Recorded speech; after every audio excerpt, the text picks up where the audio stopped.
ॐ अज्ञानतिमिरान्धस्य ज्ञानाञ्जनशलाकया चक्षुरुन्मीलितं येन तस्मै श्रीगुरवे नमः। श्रीचैतन्यमनोभीष्टं स्थापितं येन भूतले स्वयं रूपः कदा मह्यं ददाति स्वपदान्तिकं।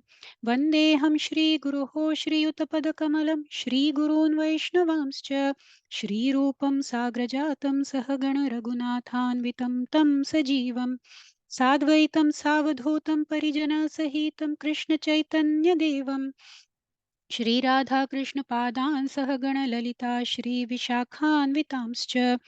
हे कृष्ण करुणा सिन्धो दीनबन्धो जगत्पते गोपेश गोपिकान्त राधाकान्त नमोऽस्तु ते।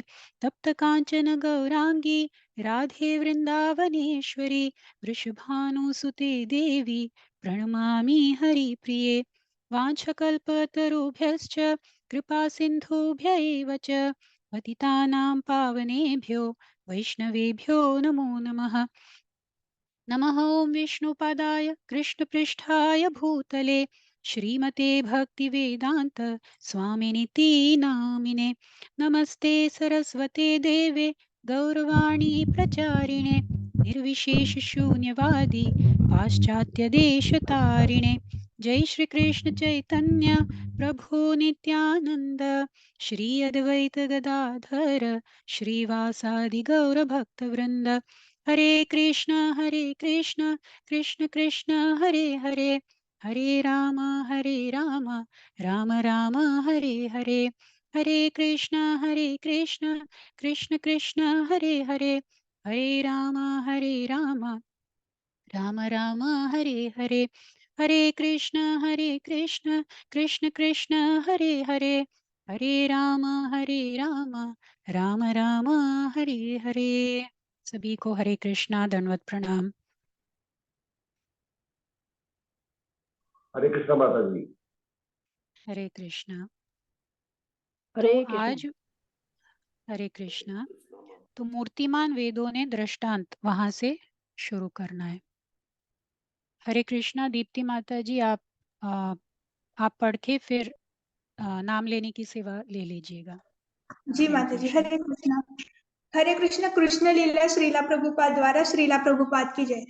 मूर्तिमान वेदों ने दृष्टांत प्रस्तुत किया कि स्वर्ण की खोज करने वाला स्वर्ण निर्मित कुंडल चूड़ियों अथवा स्वर्ण निर्मित अन्य किसी वस्तु का केवल इसलिए तिरस्कार नहीं करते कि वे मूल स्वर्ण के भिन्न आकार में होते हैं। समस्त जीव परमेश्वर के विभिन्न अंश है तथा गुण में उनके समान ही है, किंतु अब उन्हें 84 लाख योनियों में भिन्न भिन्न आकार प्राप्त है।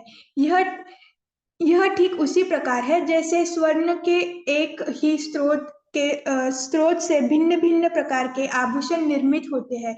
जिस प्रकार स्वर्ण में रुचि रखने वाला व्यक्ति समस्त विभिन्न आकार प्रकार के स्वर्ण आभूषणों को स्वीकार कर लेता है, उसी भांति यह भली भांति जानते हुए कि समस्त जीव गुणों में श्री भगवान के समान ही है, एक वैष्णव समस्त जीवों को भगवान के सनातन सेवकों के रूप में स्वीकार करता है।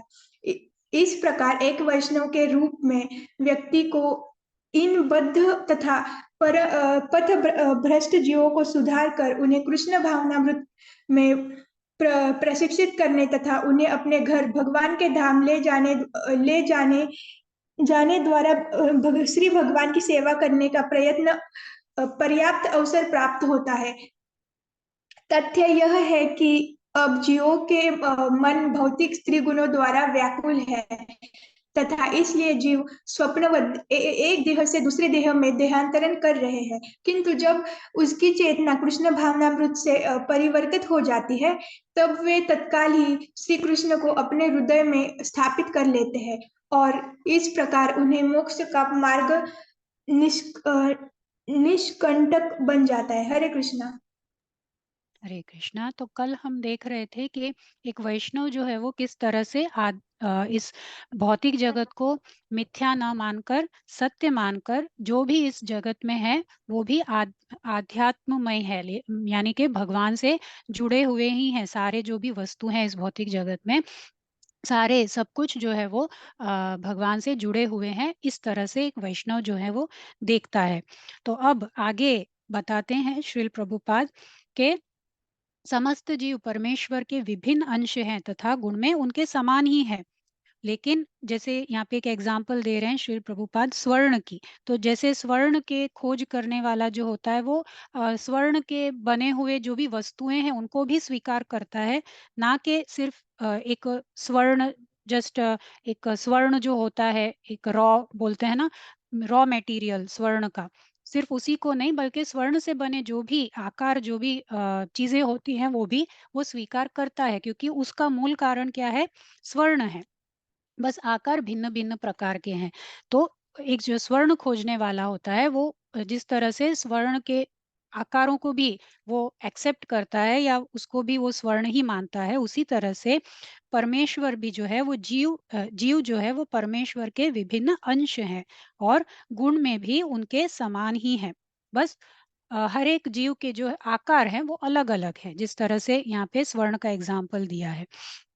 तो जैसे स्वर्ण के एक ही स्रोत से भिन्न-भिन्न प्रकार के आभूषण निर्मित होते हैं, उसी तरह से भगवान स्रोत हैं और जीव जो हैं वो उनके भिन्न-भिन्न अंश हैं और उन उस अंश के भिन्न-भिन्न प्रकार हैं, उसी तरह से। जिस प्रकार स्वर्ण में रुचि रखने वाला व्यक्ति समस्त विभिन्न आकार प्रकार के स्वर्ण आभूषणों को स्वीकार कर लेता है, उसी भांति यह भली भांति जानते हुए समस्त जीव गुणों में श्री भगवान के समान ही है। ऐसा एक वैष्णव जो है वो समस्त जीवों को भगवान के सनातन सेवकों के रूप में स्वीकार करता है। तो वो इस भौतिक जगत को मिथ्या ना मानकर उसके भौतिक जगत के सारे जीवों को भी जो है वो भगवान के ही अंश के में उनके सनातन सेवकों के रूप में भगवान के सनातन सेवकों के रूप में जो है वो समस्त जीवों को एक वैष्णव स्वीकार करता है। तो तथ्य क्या है, बताया है कि अब जीवों के मन भौतिक त्रिगुणों द्वारा व्याकुल हैं। तो जीवों के जो मन है वो हालांकि भगवान के ही गुण है, लेकिन फिर भी वो भौतिक त्रिगुणों के द्वारा जो जीव होते हैं वो व्याकुल हो जाते हैं तथा इसीलिए जीव जो है वो स्वप्नवत एक देह से दूसरे देह में मतलब इस जन्म मृत्यु के चक्कर में पड़ा होता है वो जीव। किंतु जब उनकी चेतना कृष्ण भावनामृत में परिवर्तित हो जाती है तब वे तत्काल ही श्री कृष्ण को अपने हृदय में स्थापित कर लेते हैं और इस प्रकार उनके मोक्ष का मार्ग निष्कंटक बन जाता है। तो जैसे कृष्ण भावनामृत में आ जाते हैं तब वो जीव जो है उसके हृदय में श्री कृष्ण भगवान स्थापित हो जाते हैं और इस प्रकार जो है उस जीव का मोक्ष का मार्ग जो है वो निष्कंटक बन जाता है। हरे कृष्णा। हरे कृष्ण। चित्रा जोगले माता जी, आप पढ़ लीजिए। हरे कृष्णा माता, एक मिनट। हरे कृष्णा माता जी, हरे कृष्णा प्रभु जी, हरे कृष्णा सभी को। यहाँ से पढ़ना है ना माता जी, समस्त वेदों में? जी माता जी, जी आधा माता पैराग्राफ जी। पढ़ लीजिए। जी जी। हरे कृष्णा। श्री प्रभुपाद जी की जय। समस्त वेदों में श्री भगवान एवं जीवों को समान गुण युक्त चैतन्य अथवा आध्यात्मिक कहा गया है।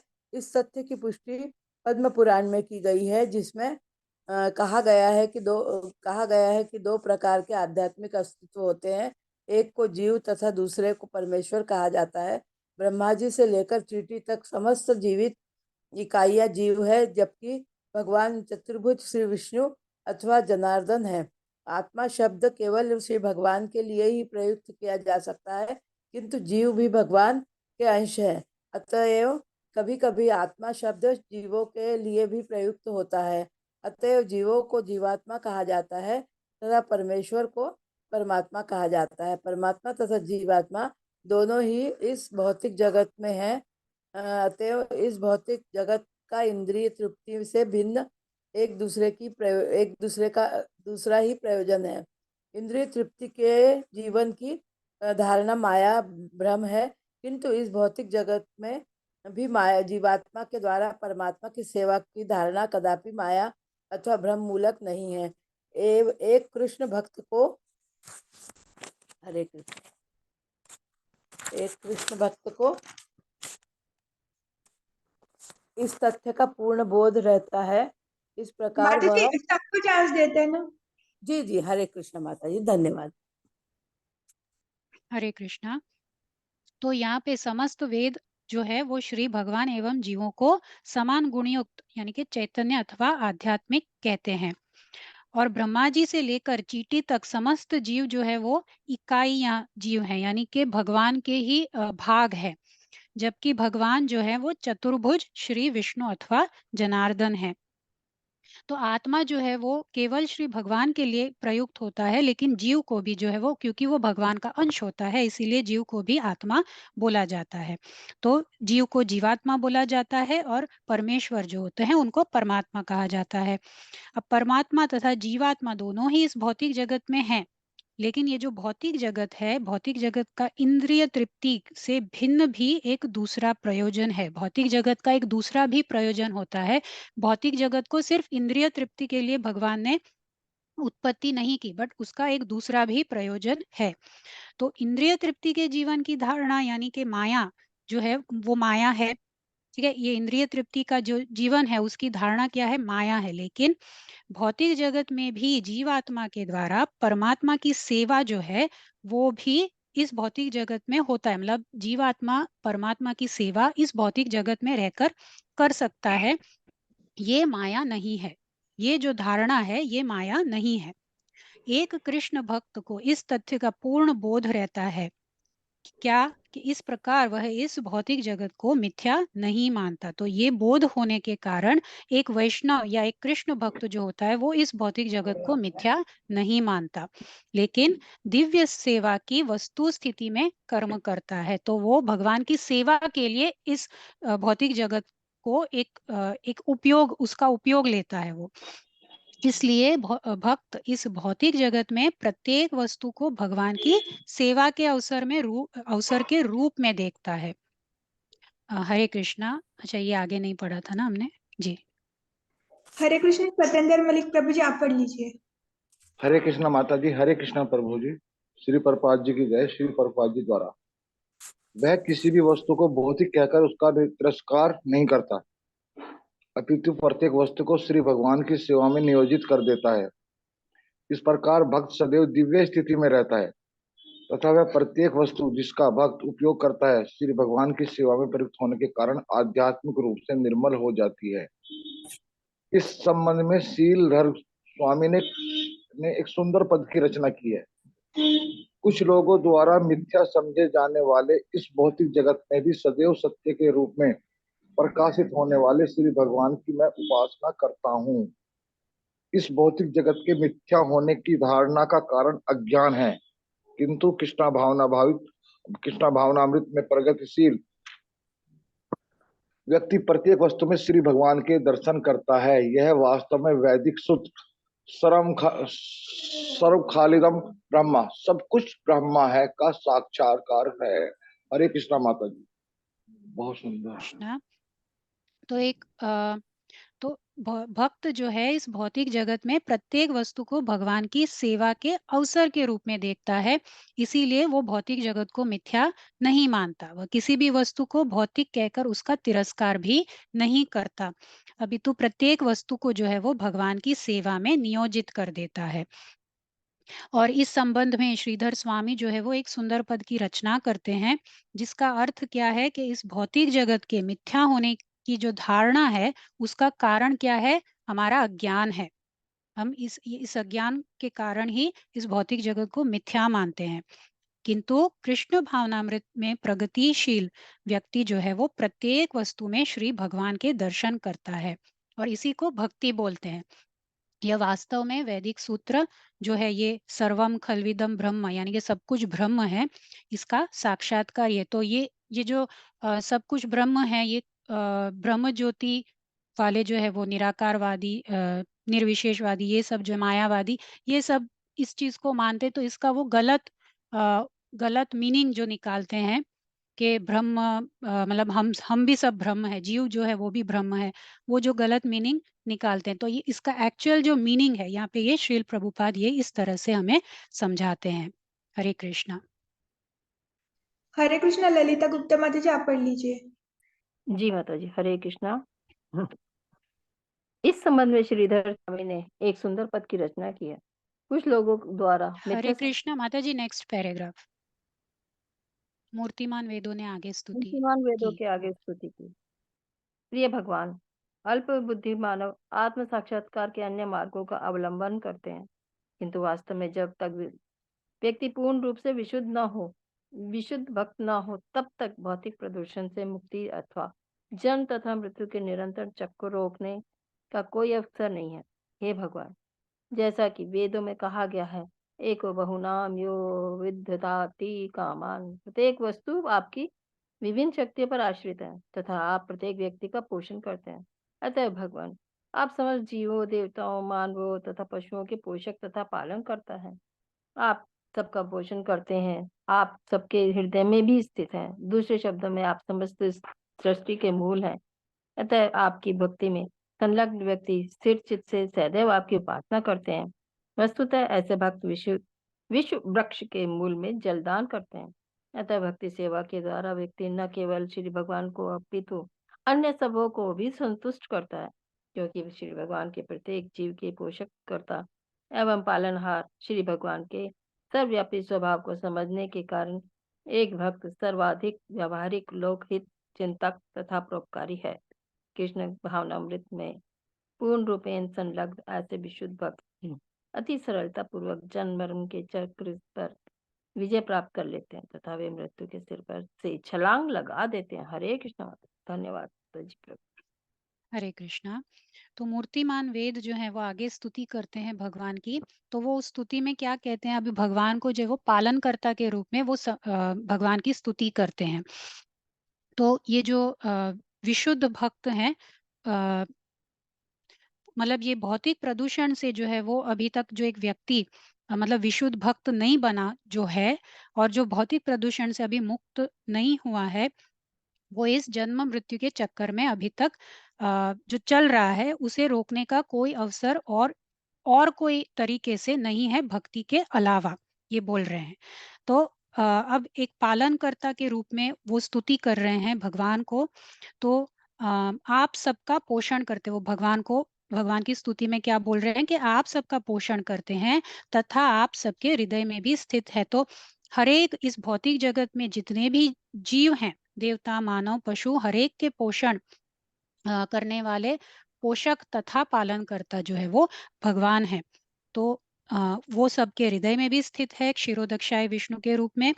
और दूसरे शब्दों में वो क्या बोल रहे हैं कि आप समस्त सृष्टि के मूल हैं, कारणों के कारण हैं। तो वस्तुतः ऐसे भक्त जो होते हैं, जो वैष्णव भक्त की बात कर रहे हैं, वो विश्व वृक्ष के मूल में जलदान करते हैं। मतलब भगवान की सेवा, अगर एक भक्त भगवान की सेवा करता है तो भगवान में ही सारे जीव हैं। तो भगवान की सेवा से अन्य सारे जीवों की भी सेवा वो उस मतलब ऑटोमेटिकली हो जाता है। तो अतएव भक्ति सेवा के द्वारा व्यक्ति न केवल श्री भगवान को अपितु अन्य सबों को भी संतुष्ट करता है, क्योंकि श्री भगवान ही प्रत्येक जीव के पोषण करता एवं पालनहार हैं। तो श्री भगवान की सेवा मतलब भगवान की भी सेवा, और उनके जो जीव हैं, उनके अंश जो हैं, उनकी भी सेवा। तो श्री भगवान के सर्वव्यापी स्वभाव को समझने के कारण एक भक्त जो है वो सर्वाधिक व्यावहारिक लोकहित चिंतक तथा परोपकारी है। कृष्ण भावनामृत में पूर्ण रूपेण संलग्न ऐसे विशुद्ध भक्त जो होते हैं वो अति सरलता पूर्वक जन्म मरण के चक्र पर विजय प्राप्त कर लेते हैं तथा वे मृत्यु के सिर पर से छलांग लगा लेते हैं। तो वे इस सेवा से, इस भक्ति से, कृष्ण भावनामृत से जो है वो इस जन्म मरण के चक्र से सरलता पूर्वक विजय प्राप्त कर लेते हैं। हरे कृष्णा। हरे कृष्णा हरे माता जी। कृष्ण हरे कविता कृष्णा। घोष माता जी, आप पढ़ लीजिए। हरे कृष्णा माता जी। हरे कृष्णा प्रभु जी, दंडवत प्रणाम। शीला प्रभुपाद द्वारा शीला प्रभुपाद की जय। एक भक्त मृत्यु अथवा शरीर परिवर्तन से कभी भी भयभीत नहीं होता है। उसकी चेतना कृष्ण भावनामृत में रूपांतरित हो गई है, और यदि वह श्री भगवान के धाम वापस नहीं चाहता, यदि वह अन्य भौतिक शरीर में देहांतरण करता है, तब भी उसके लिए भय का कोई कारण नहीं है। इसका एक ज्वलंत दृष्टांत भरत महाराज है। यद्यपि उन्होंने अपने अगले जन्म में वे एक मृग बने, तथापि उसके बाद जन्म में वे समस्त भौतिक दूषणों से परिपूर्ण पूर्ण रूपेण मुक्त हो गए तथा उन्हें श्री भगवान के धाम की प्राप्ति हुई। अतएव श्रीमद् भगवत गीता में पुष्टि की गई है कि एक भक्त की कभी भी पराजय नहीं होती। उसका अपने घर श्री भगवान के धाम बैकुंठ लोक लौटने का पथ निश्चित है। यद्यपि एक जन्म में भक्त से कोई भूल हो जाए तथापि उसके कृष्ण भावनामृत की निरंतरता के कारण उसकी अधिका जाती है, तब जब तक कि वह श्री भगवान के धाम नहीं लौट जाता। एक शुद्ध भक्त न केवल अपने व्यक्तिगत अस्तित्व को ही निर्मल करता है, अपितु जो कोई उसका शिष्य बनता है वह भी अंततः निर्मल हो जाता है तथा बिना किसी कठिनाई के श्री भगवान के धाम में प्रवेश करने में समर्थ होता है। शुद्ध भक्त न केवल स्वयं सरलता पूर्वक मृत्यु का अतिक्रमण कर लेता है, अपितु उसकी कृपा से उसके शिष्य भी बिना कठिनाई के ऐसा कर सकते हैं। भक्ति की शक्ति इतनी महान है कि अज्ञान के सागर को पार करने पर अपने दिव्य उपदेशों के द्वारा एक शुद्ध भक्त अन्य व्यक्ति को भी प्रेरित करता है। हरे कृष्ण। हरे कृष्णा। तो अब एक भक्त के बारे में थोड़ा और बोल रहे हैं कि एक भक्त जो है वो मृत्यु अथवा शरीर परिवर्तन से कभी भी भयभीत नहीं होता। उसकी क्यों भयभीत नहीं होता? तो उसकी चेतना जो है वो कृष्ण भावनामृत में सदैव होती है और भगवान ही जो है वो उसमें से वो भय भी निकाल देते हैं। तो कृष्ण भावनामृत में रूपांतरित हो गई है, इसीलिए वो उसको मृत्यु का भी कोई भय नहीं होता। वह अन्य भौतिक शरीर में देहांतरण करता है तब भी उसके लिए भय का कोई कारण नहीं है। इसका एक दृष्टांत, ज्वलन दृष्टांत जो है वो भरत महाराज है। तो वो एक मृग, मतलब भरत महाराज को जब लास्ट में आसक्ति हो गई थी एक मृग के लिए, तो फिर वो मृग का शरीर धारण करे। फिर उनको, हालांकि वो चेतना थी उनकी, वो कृष्ण भावनामृत चेतना थी उनके अंदर, तो उनको पता चला कि ये उन्होंने मतलब जो किया वो सही नहीं था। तो फिर वो अपनी जो जान है वो ले लेते हैं और उसके बाद जड़ भरत के रूप में वो आते हैं।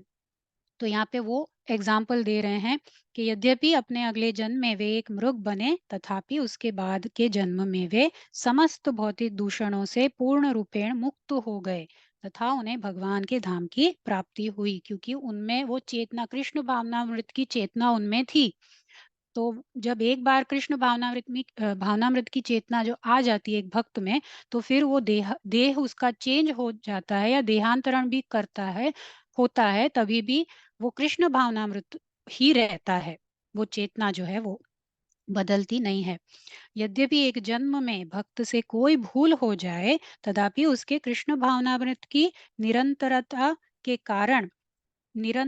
के कारण उसकी अधिकाधिक उन्नति होती जाती है जब तक कि वह भगवान के धाम नहीं लौट जाता।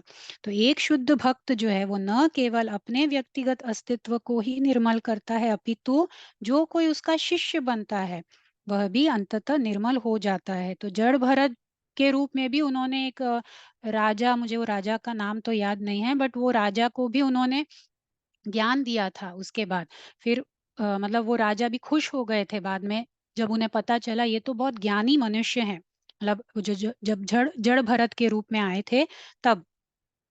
तो इस तरह से कोई एक शुद्ध भक्त जो है वो जब दूसरों को भी शिष्य बनाकर उनको भी, मतलब इतनी उनमें निर्मलता आ जाती है, भौतिक दूषणों से इतने वो निर्मल हो जाते हैं कि एक शिष्य को बनाकर उस शिष्य में का भी जो भौतिक दूषण है वो भी वो दूर कर सकते हैं। इतनी उनमें शक्ति होती है जो खुद भगवान देते हैं। तो भक्ति की शक्ति इतनी महान है कि अज्ञान के सागर को पार करने पर अपने दिव्य उपदेशों के द्वारा एक शुद्ध भक्त अन्य व्यक्ति को भी प्रेरित कर सकता है। हरे कृष्ण। हरे कृष्ण। डॉक्टर सुशील गुप्ता प्रभु, आप पढ़ लीजिए। हरे कृष्ण माता जी। हरे कृष्ण प्रभु। माता जी, राजा का नाम रहुगण है, जो था, जो जड़ भरत में रहुगण जी को। फिर से एक बताइए शुद्ध प्रभु जी। भक्त रहुगण। रहुगण, ठीक है। ओ, थैंक यू रहुगण प्रभु जी। जी। एक शुद्ध भक्त एक शुद्ध भक्त का अपने शिष्य को उपदेश देना भी अत्यंत सरल होता है। शुद्ध भक्त के पद चिन्हों का अनुसरण करने में किसी को कोई कठिनाई नहीं होती। जो भी कोई ब्रह्मा जी, शिव जी, चारों कुमारों, मन, कपिल, राजा प्रहलाद, राजा जनक, श्री सुखदेव गोस्वामी, यमराज आदि भगवान के महान भक्तों की गुरु परंपरा का अनुसरण करता है, उसे मोक्ष के द्वार सरलता पूर्वक प्राप्त होते हैं। दूसरी ओर वे लोग जो भक्त नहीं हैं किंतु ज्ञान, योग तथा कर्म जैसी आत्म साक्षात्कार की अनिश्चित प्रक्रियाओं में संलग्न हैं, उन्हें अभी भी दूषित समझा जाता है। दूषित व्यक्ति यद्यपि आत्म साक्षात्कार में प्रगतिशील प्रतीत होते हैं तथा वे स्वयं को भी मुक्त नहीं कर सकते, फिर उनका अनुसरण करने वाले अन्य लोगों का तो क्या कहना ही। ऐसे अभक्तों की तुलना खूंटे से बंधे हुए पशु से की गई है, क्योंकि वे एक निश्चित मत की औपचारिकताओं की सीमा से आगे जा सकने में असमर्थ रहते हैं। वेद वादरतः कहकर श्रीमद् भगवद गीता में उसकी निंदा की गई है।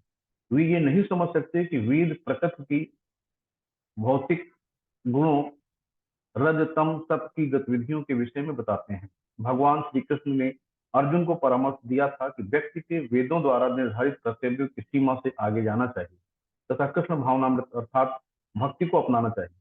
श्रीमद् भगवद गीता में कहा गया है, निस्त्रय गुणो भावार्जुन, प्रिय अर्जुन, वैदिक शास्त्रोक्त विधियों से ऊपर उठने का प्रयास करो।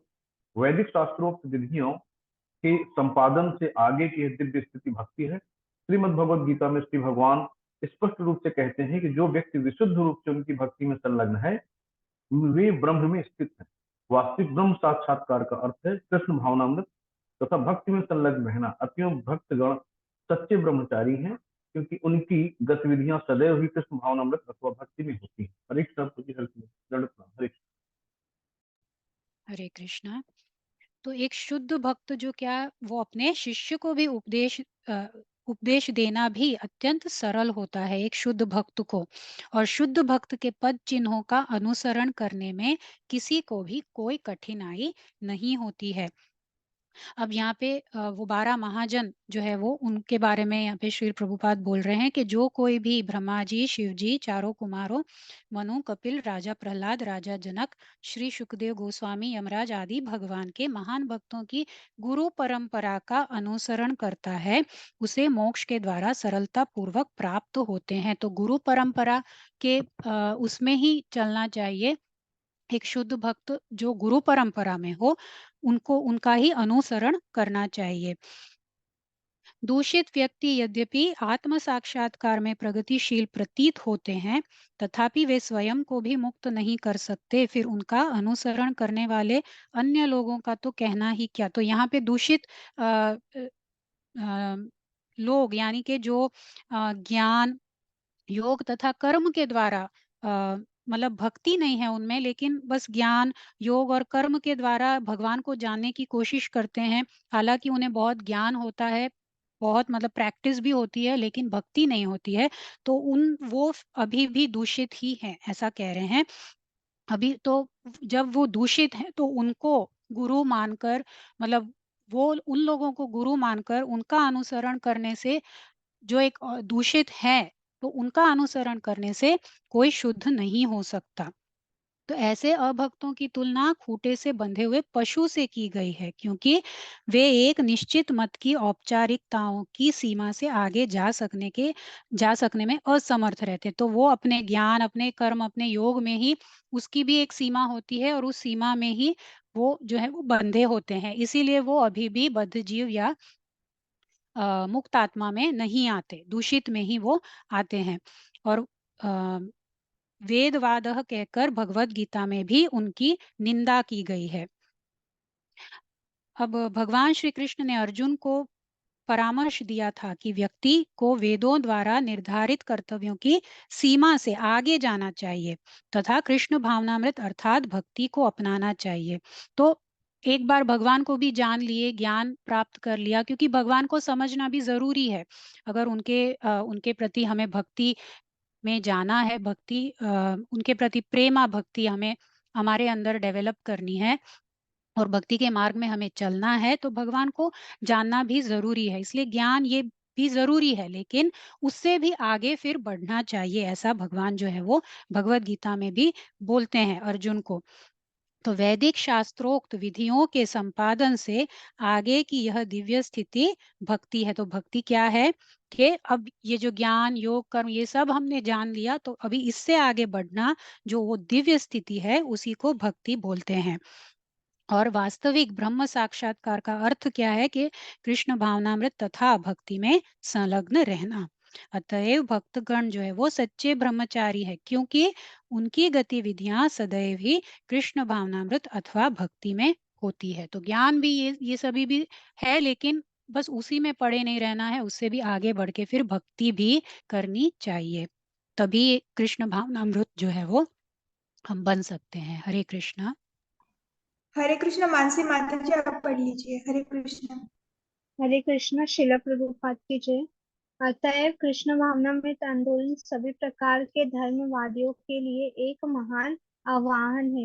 यह आह्वान अधिकार पूर्वक उन्हें इस आंदोलन में सम्मिलित होने का निमंत्रण देता है, जिसके द्वारा व्यक्ति भगवान से प्रेम करने की विधि सीख सकता है तथा इस प्रकार धर्म ग्रंथों के विधि निषेधों के समस्त सूत्रों तथा औपचारिकताओं का अतिक्रमण कर सकता है। जो व्यक्ति अपरिवर्तनशील धार्मिक सिद्धांतों की सीमाओं पर विजय प्राप्त नहीं कर सकता, उसकी तुलना अपने स्वामी द्वारा खूंटे से बांध दिए गए पशु से की गई है। समस्त धर्मों का प्रयोजन भगवान को समझना तथा श्री भगवान के प्रति अपने सुप्त प्रेम का विकास करना है।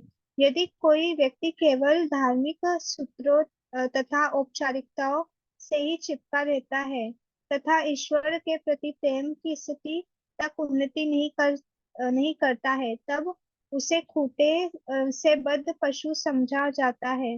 दूसरे शब्दों में, यदि कोई व्यक्ति कृष्ण भावनामृत में अवस्थित नहीं है, तब वह भौतिक अस्तित्व के दूषणों से मुक्त होने का अधिकारी नहीं होता। हरे कृष्ण। हरे कृष्णा। तो यहाँ पे कौन अधिकार मतलब कौन अधिकारी है दूषणों से मुक्त होने के लिए, ये यहाँ पे बता रहे हैं श्रील प्रभुपाद। तो जो व्यक्ति अपरिवर्तनशील धार्मिक सिद्धांतों की सीमाओं पर विजय प्राप्त नहीं कर सकता, उसकी तुलना अपने स्वामी द्वारा खूंटे से बांध दिए गए पशु से की गई है। जो अपरिवर्तनशील धार्मिक सिद्धांत जो हैं उनकी सीमाओं पर विजय प्राप्त जो नहीं कर सकता, यानी उससे आगे अगर नहीं बढ़ सकता, तो उसकी जैसे अभी आगे पहले भी श्री प्रभुपाद बोल रहे थे कि जैसे वो ज्ञान कर्म और योग उसी में बंधा हुआ है, उससे आगे वो नहीं बढ़ रहा, तो इसकी जो तुलना है किससे की गई है, एक पशु को खूंटे से बांधे गए हुए उस पशु से तुलना की है। समस्त धर्मों का प्रयोजन क्या है, भगवान को समझना तथा श्री भगवान के प्रति अपने सुप्त प्रेम का विकास करना है। तो हम जो ये विस्मृत हम भगवान से जो हमारा प्रेम है, इसको जो हम विस्मृत कर गए हैं हमारे इस जन्म मृत्यु के चक्कर के कारण, तो वो जो सुप्त हो गया है जो प्रेम, उसको विकास करना ही ये सारे वेदों का या ये जो भी सारी विधियां हैं,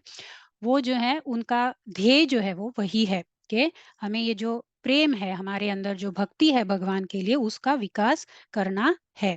यदि कोई व्यक्ति केवल धार्मिक सूत्रों तथा औपचारिकताओं से ही चिपका रहता है तथा ईश्वर के प्रति प्रेम की स्थिति तक उन्नति नहीं करता है, तब उसे खूंटे से बद्ध पशु समझा जाता है।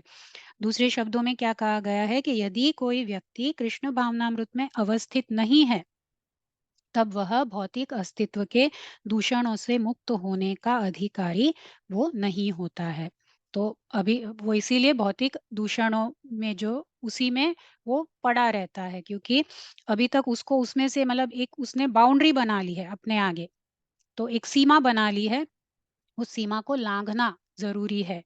तो वो सीमा से लांघना मतलब भक्ति में आना, कृष्ण भावनामृत में आना। हरे कृष्णा।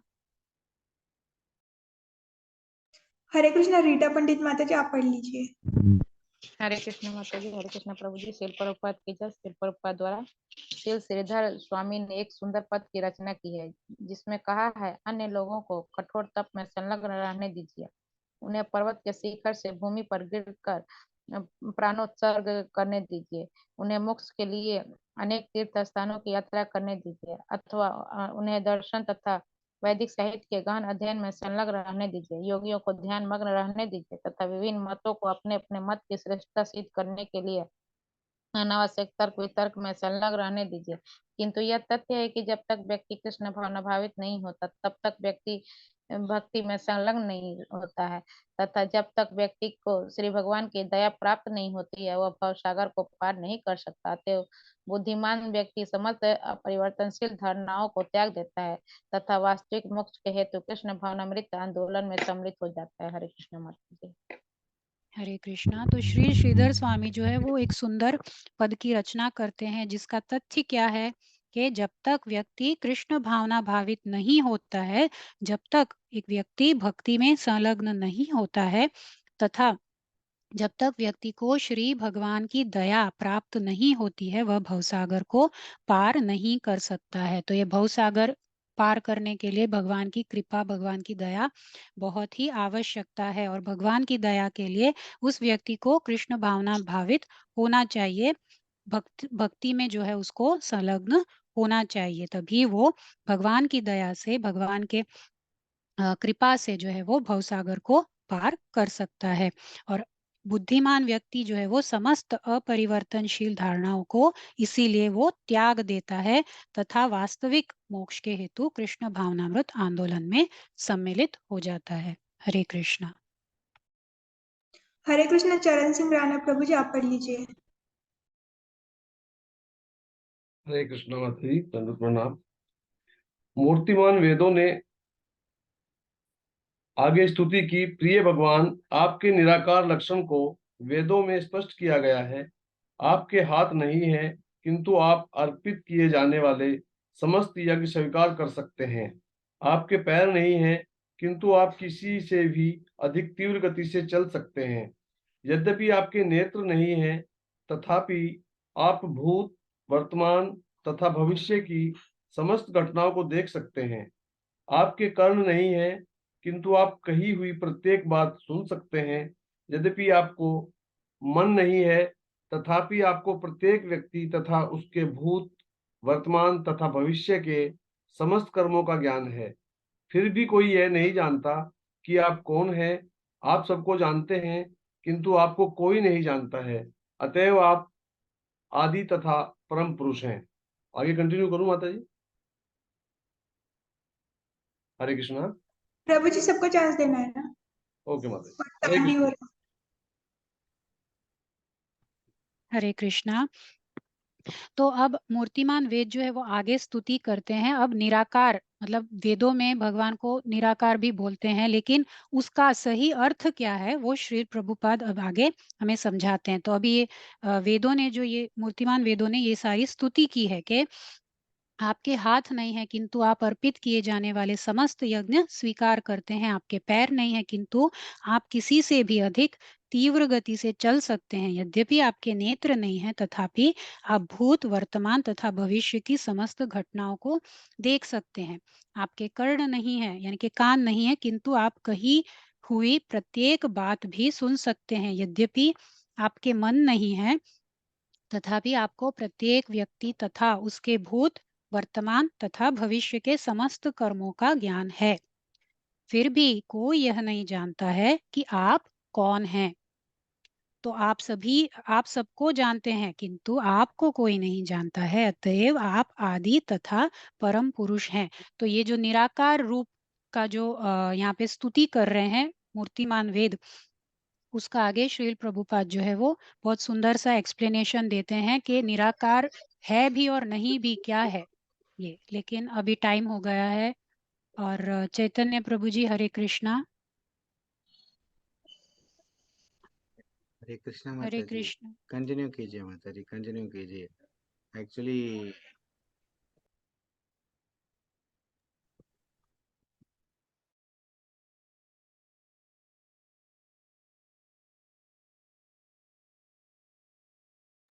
हरे कृष्णा। तारा माता जी आप पढ़ लीजिए। हरे कृष्णा माता जी। स्क्रीन पे नहीं आ रहा है माता जी। हाँ आ रहा है अभी। वेदों में स्पष्ट किया गया है कि है आपके हाथ नहीं है, किंतु आप अपर। माता जी नेक्स्ट पैराग्राफ, इस भांति वेदों के एक अन्य भाग। हाँ हाँ। इस भांति वेदों के एक अन्य भाग में कहा गया है, आपके लिए कोई कार्य नहीं है। आप अपने ज्ञान तथा शक्ति में इतने पूर्ण है कि आपकी इच्छा मात्र से प्रत्येक वस्तु प्रकाशित हो जाती है। आपके बराबर अथवा आपके बढ़कर कोई नहीं, तथा प्रत्येक प्राणी आपके सनातन सेवक के रूप में कार्य कर रहा है। इस प्रकार वैदिक कथन वर्णन करते हैं कि परम सत्ता के पैर, हाथ, नेत्र, कर्ण तथा मन नहीं है, और फिर भी वे अपनी शक्तियों के माध्यम से क्रिया कर सकते हैं तथा समस्त जीवों की आवश्यकताओं की पूर्ति कर सकते हैं।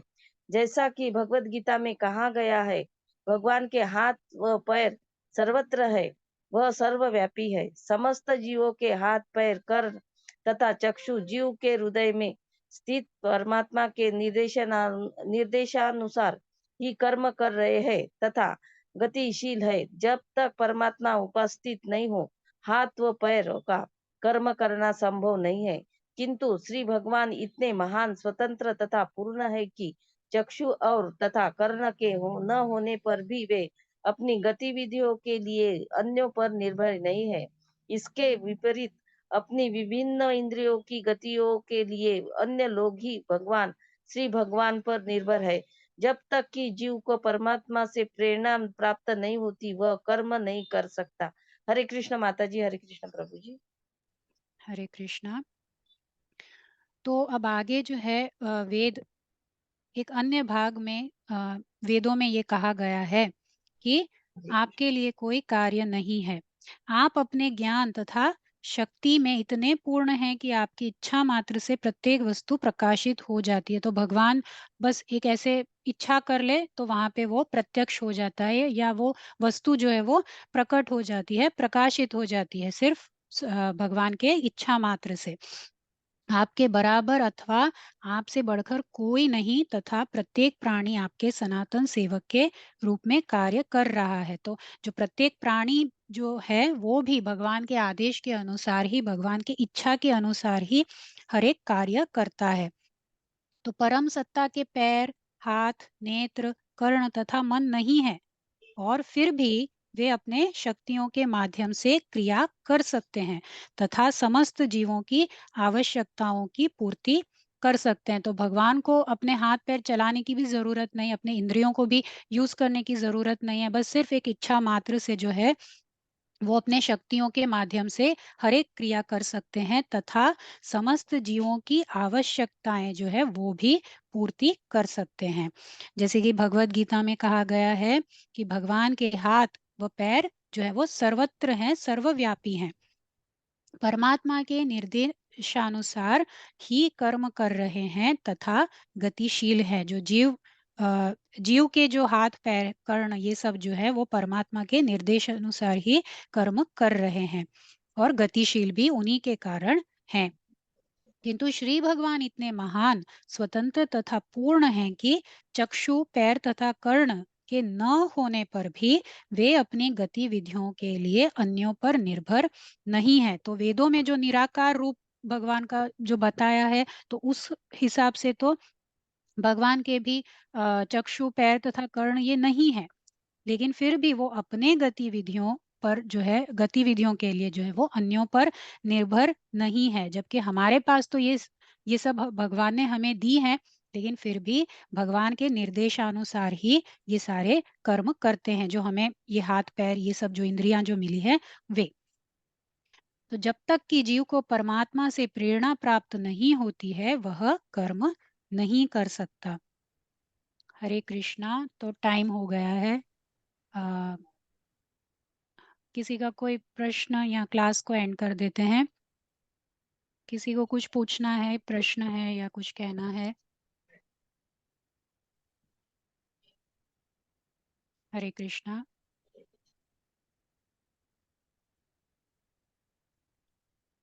ठीक है, तो क्लास को एंड कर देते हैं। वाञ्छाकल्पतरुभ्यश्च कृपा सिन्धुभ्यैव च पतितानां पावनेभ्यो वैष्णवेभ्यो नमो नमः। अनंत कोटि वैष्णव वृंद की जय। श्री प्रभुपाद की जय। हरे कृष्ण। आप सभी को दंडवत प्रणाम। हरे कृष्णा माता जी, दंडवत प्रणाम। हरे कृष्ण माता जी, दंडवत प्रणाम। हरे कृष्ण माता जी, दंडवत प्रणाम। हरे कृष्ण माता जी, दंडवत प्रणाम। हरे